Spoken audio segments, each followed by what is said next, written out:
Hello mga katarot. Ako nga pala si Madam Mamay, ang inyong tarot guide. Lagi niyong matatagpuan sa TikTok. TikTok live. Hapon at gabi.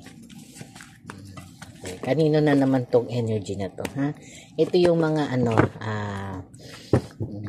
magkarelasyon, no, na parang kakaaway lang, no? Kakaaway, isang linggong nag-away, 2 linggong nag-away, o masigit pa doon, no?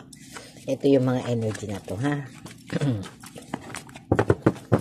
Gagawa ba siya ng paraan para magkaayos kayo?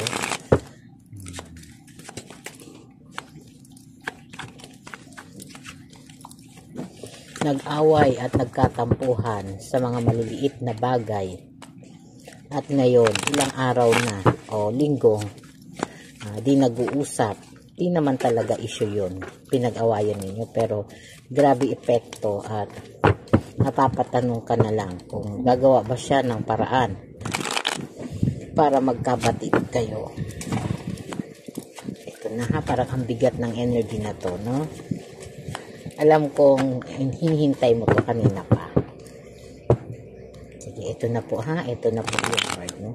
Pwede po ito mag-resonate, no, kahit kanino. At ito, kung hindi naman mag-resonate, marami naman tayong video, ha. Ito po ay welcome sa lahat ng gender. Kayo na lang po ang maglagay ng mga sarili nyo kung saan kayo doon, ha. Gagawa ba siya ng paraan para magkaayos kayo? Salamat po sa lahat ng sumusuporta sa atin, ha. Sinisipagan ko po para sa inyo. Thank you, ha.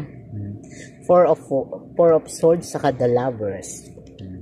At Six of Pentacles. Salamat sa mga comment nyo, ha. Nakakatuwa. Death. Tsaka 5 of Swords. 5 of Swords tsaka 10 of Swords. Ito na, ha. Doon sa mga energy na nag-aaway at hindi magkabati, no?